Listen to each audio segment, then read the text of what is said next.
මම අදහවස half day leave එක apply කරන්න කියලා. අදහවස නැසති හෙට ඡන්දනේ. ඡන්දෙට හෙට නිවාඩුනේ. මම සර් මෙහි කොළඹ හිටියර සර් මගේ ඡන්දේ තියෙන සර් ගමේ මගේ ඩොටේ මිනිහනේ. සිස්ටම් එකෙන් දාන්නකො මම ඇප්‍රූව් කරන්න. කොහොමද ඉතින් ගමේ ඡන්ද හැසිරීම? සර් මම සරල විග්‍රහයක් මගෙන් අපේ ගමේ දේශපාලනික බල තුලනය වීම ගැන පොඩි අදහසක් දෙන්නම්. අපේ ගමේ සර් කාලෙන් කාලට විවිධාකාරයේ පක්ෂ විසින් බලය තහවුරු කරගෙන තියෙනවා. නමුත් සර් ඔය කිසිම පක්ෂයක් විසින් අපේ ගමට කරපු සේවාවක් නැහැ. සර්ට කියන්න අපේ ගමටම තියෙන සර් කනිෂ්ඨ විද්‍යාල එකයි. කනිෂ්ඨ විද්‍යාල එකයි. කනිෂ්ඨ විද්‍යාල කියන්නේ එකයි. කනිෂ්ඨ විද්‍යාල කීයද? එකයි. එකයි තමයි. සර් කොහොමද ඒක දන්නේ? අපේ ගමේද? උඹට හාල්ද බං?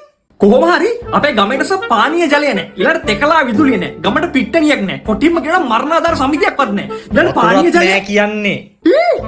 අත්ත කියන සර් අපේ ගමේද? නේ හරියට කියනවනේ. කතාව කියපන්.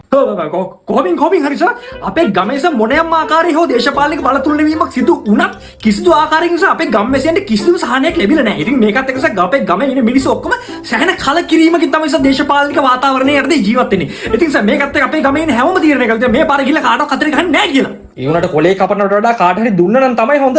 පිස්සුද සර්? ඕගුන්ට කතරේ ගහන්න මම එයා ඡන්ද පොලට. අපිට සර් කරන දෙයක් නැතුව මොන මගුලට සර් මේ ඡන්ද දෙන්නේ යන්නේ? තමුසිතකොට ඡන්ද පොලටවත් යන්නේ නැද්ද? නෑ මම නම් යන්නේ. මම ඡන්ද දාන්නේ. එහෙනම් මොන මගුලටද අද half day එක? අම්මට උඩු.